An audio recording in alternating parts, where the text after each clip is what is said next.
Hi, and welcome to This Week in Baltimore Eating with Richard Gorelick. Join us here every Thursday at 12:30 talking about everything food-related in Baltimore. We are brought to you by Santoni's Marketplace and Catering. Planning a party? Be a guest at your own party and call Santoni's Marketplace and Catering of Glendon for all your catering needs. Santoni's Catering will handle all the details to create a deliciously memorable event. Call today or visit santonis.com for a fast, friendly quote. Where'd you eat this week? Where did I eat this week? Yeah, where'd you eat this week? I had a really nice lunch with my friend at Golden West Cafe. Old standby. Old standby. Sometimes Exactly. it's an old standby Sometimes you for a just reason. want to go into Golden West. Because I was thinking, where should we go for lunch? And then, It's on the because app. it was on Monday. Monday's rough. Oh, yeah, because a lot of places are closed. But they're not, apparently. They're not. They're open. And, people have formed opinions about Golden West. I do. But I think sometimes those opinions were formed a long time ago. A long time ago. Maybe things have changed. I think things have I have changed. always liked their food. I've had issues with the service. I think I think it's legitimate when people say that they had issues with the service at Golden West, but I really think it's changed. We had great service, like kind, That's awesome. friendly, kind, gentle, and service. All the things you want when going to Golden West and it was Cafe. not obtrusive. It was just he was there when we wanted him, and he was thoughtful. I wish I could get one of Couldn't have those. been any better. It couldn't have been any better. And the hostess, the woman who seated us, I was there first and said, I'm waiting for my friend, and can I sit down? She was like, sure. It Okay. wasn't any nonsense like, we really want you to wait for your whole party. So, Good. Golden West, I just had a breakfast thing, like a breakfast bowl I always with want biscuit. a breakfast thing. I literally could eat breakfast for every meal, and I would be totally fine in life. I'd probably have a cholesterol problem. But speaking of breakfast, as you know, I went to Georgia to visit some friends. Amanda went to Georgia. I went to Georgia. The last time I was in Georgia was Savannah. I was not in Savannah. I really like Savannah. I like the food in Savannah. I like the ghosts in Savannah. I like the whole scene in Savannah. However, I was visiting friends who, by the way, watch our show regularly, even though they're in Georgia, and wanted me to know that I've improved vastly. So I feel good about that. I'm just going to take that. But anyway, that's fine. It's fine. We'll just take that. I guess you were already good, so you didn't need to improve. They didn't comment on whether or not you've Just trying to figure out whether they No. are undermining friends or supportive friends. But No. I think they're just honest friends. Oh, good. And I'll take it. But breakfast, my first stop had to be Waffle House, right? We talked about it last we week. had talked about because We talked about different latke latke ideas latke-izing Waffle House or Waffle House. Waffle House Hanukkah version. of. So I did that. I did it on my own. So I'm going to tell you what I had, and you can tell me what it means. All right, I had my hash browns scattered, smothered, covered, and capped. scattered, smothered, Covered. and capped. Capped. I don't know what it means. Scattered is just they break it up instead of giving it to you in a circle. I don't really want the circle. And that's an option. Yeah, it's an option. Scattered. Scattered. Smothered means onions. You gotta Smothered. have those onions. Covered is a piece of cheese. It's like American, Velveeta or something. It's just on top, but it melts in. And then capped means mushrooms. Capped. Yeah. So that's, yeah. Scattered, smothered, covered, and capped. Yep. That's my order. You guys tell us your Waffle House orders. Okay. So my other food observations from this Their side Waffle of House Georgia. is kind of close by here. Perry Hall. Yes, I think. they're like I always know that they're on the way to Rehoboth. So toward right before you get to Delaware. And there's one on Route 40 North. That makes sense. And it was great. I love them. They're cheap. They're easy. They're Super what friendly. you want. Probably really good hangover food, right? Let me just check in with Glenn real fast. Are we definitely running? Okay. Sometimes we have technical difficulties, and I just want to make sure because I couldn't really tell that we were. So I'm just going to keep talking. So what I noticed was taco stands and taquiras, huge Down in this Atlanta. Atlanta. I was near Atlanta. I was in Roswell. But yeah, every gas station has a taquera. I didn't actually eat any of them, but they all made my mouth water. Like legit. We don't really have a legitimate taco scene. Not here. I'm gonna say we don't. That's fine. Yeah. Yeah. Yeah. We don't. I mean, we're starting to get some like, taco trucks or something, but not like this. This was like way real. It was real when you went there. That's fair enough. Also, so I went to the football game, and nice stadium. The Falcons and the Ravens. Yes, the Ravens won. Go Ravens! The food there is cheap. The beers are cheap. At the stadium? Yeah. What's their stadium called? Cheap. Their stadium is Mercedes-Benz Arena, I think. Yes. Benz Arena. I like the way you said it. The stadium. Mercedes-Benz Stadium. Thanks. Arena sounded better. But it's a dome, and they opened it because it was 70 degrees out. And it's like got a hole, like just got a hole in the, like a circle. So when it opens, like a lens, like a shutter kind of. Right. So there's like a hole up there, and then the screen goes all the way around the top, which is cool. kind of cool, but you have to look all the way up to see that. So it's kind of like, oh, you're up there. Anyway, regardless, super cheap food, like $2 hot dogs, I think $4 slice of pizza. That's unusual. You think it's cheap. I like that. It was good. What else did I learn? Oh, we went to this really adorable, sweet, charming Southern tavern in Roswell called Table in Maine, and it was good. Table in Maine. Table and ampersand. You know the hipsters like ampersands. Okay, table. Got it. All restaurants have to have ampersands in the name. I see. Table and Maine. And Maine. So awesome. I recommend it. If you guys are going to go to Roswell, go there. Hauser's arguing with me. He says, we have tons of legit taco places in Bmore. All right, Hauser, list them. Tell us some. No, I think John's right. There are really good taco places, but I think not what you like were that scene. Not like a... You were just saying there's not that competitive scene where people are... There's just a taqueria everywhere. I think like that's... all gas stations. Yeah. But Hauser, still, I want to hear what you consider. There's R&R is the one that people adore. Okay, maybe that's what he's thinking of. Yeah. Thank you, Hauser. My other point. So anyway, yes, go to Table in Maine in Roswell. And then we can all help my friends, because since they've just recently got there and they're transplants, they are hurting for some good bagels, and they can't find one, and it's killing them. So if anyone's familiar with the Atlanta suburbs, please tell us right now where they can go get an edible bagel somewhere. Might be a null set. Because they really need some. I'm going to have to ship them some. All right, Richard, what are some of the new newses on the local dining scene? Nuna's Pizza in a Fitzgerald building on Mount Royal. Okay. Where the other pizza place used to be. Two Boots. To Boot. Oh, To Boots. All right, I forgot about that. Okay, yes. Right on. I like Two Boots crust. I did too. The cornmeal crust. It's a different kind of, it's a new Cajun, like a Cajun pizza. Nuna's Pizza opened kind of yesterday or today. In that building. It's from the owner of Doobies, Phil Hahn. Okay. Another project from him. Pizza place, but with some Korean dishes in there too. Some good-looking sandwiches. Great for that neighborhood. That neighborhood needs another option too. School and arts. You're right like next if to you're the going brass. to the theater. The Brass Tap is right next door. Oh, all right. What else? So Nuna's is a big opening, and we had heard of a big closing called Wit and Wisdom. Yeah. Down at the Four Seasons ampersand. Hotel. Note the ampersand. Yeah, and it's going to be taken over that space by the Atlas Restaurant Group. And Atlas Restaurant Group has 3 other properties or 3 other restaurant properties already in that Four Seasons Hotel.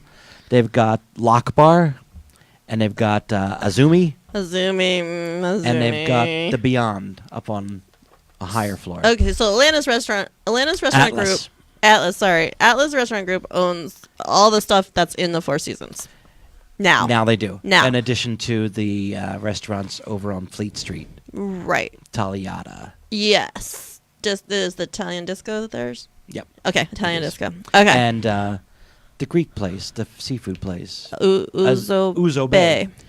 In addition to their properties in Boca Raton. So they basically cornered the market on Harbor East. They did, and it's Alex Smith, who's a scion of the Patarakis family, and the Patarakis family are owners or stakeholders in the Four Seasons. So it's not amazing. Bizarre. It shouldn't amaze anyone that no the owners that it's all cozy there. But I kind of thought Wit and Wisdom was really popular. Wit and Wisdom did a good job. Okay. After I think a slow start, it had a great chef for a number of years. Zach Mills was really a wonderful chef. He's opening up a new restaurant with the owners of the local oyster next year. That's an really exciting project. He's my birthday mate. Aw, Zach, he birthday made mate. the best crab soup I ever had. I You think, know in who's Baltimore. my birthday mate, even though it's not kosher? Kevin Bacon. Oh, It's true. that's True your story. one step removed. That's your degree. That's your degree. Birthday. So we'll be watching that. We don't know what the concept is for the new restaurant going into the Four Seasons Hotel. I still want to go to the Bygone. I haven't been. I haven't either. We should. We were just Let's grab Scott Dance we and were go just up there. red. We were just red for not going out enough. We were totally ready to riot act just a moment ago. Mhm. We should go. Let's go to the Bygone because I really want to see Okay. it. I do too. Okay, after the holidays. Hauser chimed in. He's got Cochina Lucadoros, Tequila El Sabor del Parque, Yeah. Tequila Sinaloa, R&R, El Taquito. So, that's true. You're right. Hauser, he's right. He says El Perfil's Eastern Ave. That's a good point. There's density there. That is a spot. But I'm still thinking what you saw in Atlanta was it something was just different. everywhere. They were everywhere. There were food trucks. There were the gas station places. There were whole restaurants. It's a thing. It's an actual scene there. But it was so big that you noticed it. Yes. And you. And that was like I kept thinking, what am I gonna eat here? What's the thing? And now I know. The And I thing think is you that go is get different. tacos. And John's completely right there. he really good he raises good taquerias. points. But Thank you, Hauser. What? Tell me something else. Bodie and Corner. new Thai place in Hamden, where Okay. the old Cafecito Uh-huh. space called Bodie Corner is open now. Okay, I like Thai. And it's people that own Kunan Thai in Mount Vernon, which people like a lot. Can you get a good Thai goon soup? I hope so. I hope so too, because that's good. That's how you winter judge? eating. Yeah, I love that. If you just got here, you're watching This Week in Baltimore Eating with Richard Grelick. Like, share, comment, and follow us at #JMartEating. This Week in Baltimore Eating is brought to you by Santoni's Marketplace and Catering. Visit them online at santonis.com. I'm going to note that our new issue is out now, and it includes some of these delicious recipes from Santoni's, including a pepper-crusted maple lacquered salmon, a sweet potato hash, an apple cider donut cake with apple cranberry compote. Show again that apple cider donut cake. Okay, thing. here. I'm showing you again the apple cider donut compote cake. That's nice looking. It's a lot. There's a lot on that. I would like some pepper crusted maple lacquer salmon. All these names are really long. So anyway, so that's out. Pick up a copy now. It is out on stands. It's the holiday issue. It's all about giving. That's what you should be doing with the holidays. It is Hanukkah. I don't know what to do with this. So there's a new food competition show. I'm addicted already. Tell us about it. It's called Final Table on Netflix. And if you guys are watching, I want to hear what you guys think, because I heard lots and lots of really negative reviews, Really? and I'm not really Why? sure why people hate it. So it's kind of a cross between Master Chef and Iron Chef. Mm-hmm. Do you remember, by the way, when Iron Chef first broke, and the Japanese version, and we all like went insane for it? I don't, because You didn't. It was a thing. It was like full on out of nowhere, and everyone had to watch it instantly. It was hysterical. I remember it was a phenomenon. I just never. It was a big, yeah. But anyway, sort of a cross between that, and they focus on a different nationality each week. So that part is sort of making me a little bit impatient. I'm probably halfway through. And I'm not going to do any spoilers at all. But, well, unless telling you the nationality is a spoiler. But I feel like you probably could just find that. So so it started with Mexico, which I think is totally great. It's fair. And it's teams competing. And Okay. the teams are all from somewhere. It's not American-centric, thank goodness. So there's, like, Indian woman with like a native Are New they Zealander. professional chefs? Or Yeah, they're professional. They're like full on real chefs. Like Okay. one guy works for Blood. They're like 4-star chefs. They're okay. Michelin star chefs. They're James Beard chef. Like they're real. And what makes this show different or interesting? Well, I'm hooked just because I like seeing what they're gonna make for each nationality. So they get 3 like sort of celebs representative of that country, that's been a little weird. Like who they're finding to show up is a little weird. And then the 3 lowest ranked meals for each nationality have to then prepare for like a major mega chef of Right. that country, and then he picks who's leaving.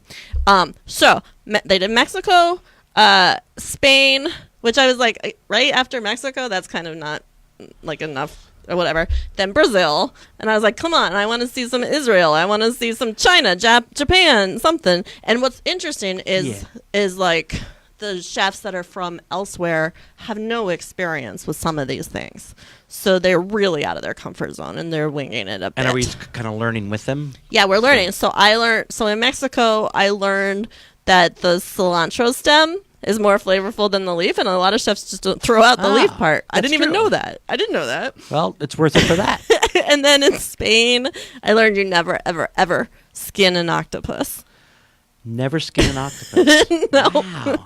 So I know that now. I would have skinned it and like braised it or grilled it. I didn't know you leave the skin on. I don't think I ever thought about it. Yeah. Do I usually eat it with the skin or not? I don't that's even know. That's why I'm confused, because I feel like it usually seems skinless, but I think it does. I know. Right. And then the week that I'm up to is America. I haven't watched it yet. I'm sure they're gonna have to make a burger. That's my guess. I've been trying to guess like for each That's a good country guessing what game. they have to make, but I'm still waiting for them to get to like somewhere more. I don't know, Middle Eastern. I want to see some Middle Eastern. Available on Netflix. It's Netflix. So anyway, I want you guys to tell us what you think of the show. If you think it's horrible, because I'm hearing really bad things, and I'm just like already hooked and into it. Well, I'm going to try it. Okay. Yeah, you need to tell me. All right, tell us something else. Hey, the owner of Bottega Yes. posted on his personal Facebook page that he was leaving Baltimore to move to Cleveland. Wait, why did you say it like that? Why is that? You thought he should have posted on the Bottega page? Or, yeah. Okay. But it was a personal message, so we didn't know what to make of it. His fans of him and his restaurant. At first, we thought we were kidding. But I asked him, and he said that he is, in fact, moving to Cleveland. Why Cleveland? Why? Because it rocks? For a family, his wife got a job. Oh, this is disappointing. It's great for him. Yeah, not for us. But he said he's going to leave Bottega in good hands. Do we know whose hands those are? He told me, but it's not public yet. Are you excited? Yeah. It's a good thing. It's a good thing. Somebody who has hands somewhere else, pretty big deal? Has had hands in the Baltimore restaurant industry. Interesting. Yeah. I could just guess a whole bunch of names, but I won't do that because that might be boring to people. All right. So tell us about what we've been trying to do for the last couple of weeks. Yeah, this is a project of mine.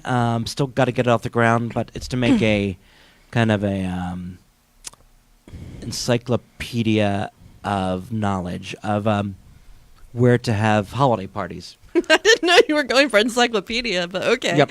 I want the there thorough. to be one resource. I want me to be the resource for Let's where do to that. go, who to call when you have the following. Like, it doesn't have to be a holiday party, but you have 40 people or 12 people, or you want a private room or not a private room.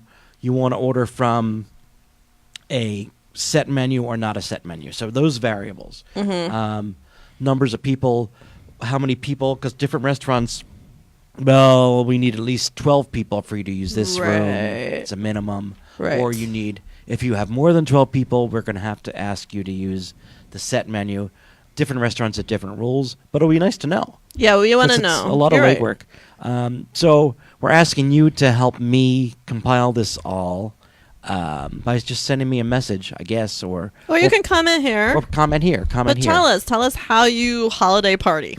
Yeah, we want to hear from restaurant owners about how they manage it, and also you, where you've had good success Right. managing holiday parties. Last week we gave the tip of waiting until after January to have your office holiday party. That's probably the best tip, and that's when restaurants are so happy to have your business that they'll probably make good deals with you. Oh, that's a good call, because that's the dead time, which is why it's also Winter Restaurant Week. It's also great for your employees because they need a break. They in need a January. break, and yeah. So, but is the reason you wouldn't let them have the full menu as a restaurant person, because you just can't possibly have all that available and prepared for such a small If group? it's more than 12 people, yeah, you can't. The line can't handle that many different orders at once. Got it. Because Oh, you're I see. getting- Because everyone needs to be fed at the same time. Everyone needs to be fed at the same So time. that's why you give them like 4 options. Yeah. So I can break this news. I mean, it's not really news, but my other holiday party, we are gonna go to the Ivy, and we have the Ivy. and we have a private room, and I think a set menu, and one table. Is it The Ivy or the restaurant at the Ivy? The restaurant at the Okay. Ivy. I'm sorry, I don't remember what that's called. But but anyway, so that's our version of what we're doing. In the past, we have done prime rib. Prime rib gives us that whole one little private room, but it's usually not one table, which kind of I like a one table if you're with a group. It's not Michelangelo. It's Michaela's. I don't know. Anyway, continuing on, it's time for us to go, says Yeah. Glenn. But really fast, guess where I'm going after this? I can't. I know you can't. I'm going to DC 101. What? Yeah, for a listening party because today is their Jew Rock Marathon that DJ Roach does. And they're going to have like a Hanukkah party. I am hoping there's some latkes and donuts. Like right now you're going? In like an hour. You're making this up. I'm not making it up. It's the Jew Rock Marathon at DC I 101. don't know why you make things up on Facebook Live shows. People will know you're making them up. I'm not making it up. You have been watching This Week in Baltimore Eating with Richard Gorelick, sponsored That sounds by like fun. Santoni's Marketplace and Catering. For more food fun, sign up for This Week in Baltimore Eating newsletter at jmoreliving.com/newsletters. Find lots of Hanukkah and latke recipes online at jmoreliving.com/virtual cookbook. You can read all about the Jew Rock Marathon online at jmoreliving.com. Right. Thanks for joining us. We will see you next week. Happy Hanukkah. Bye, everybody. Bye.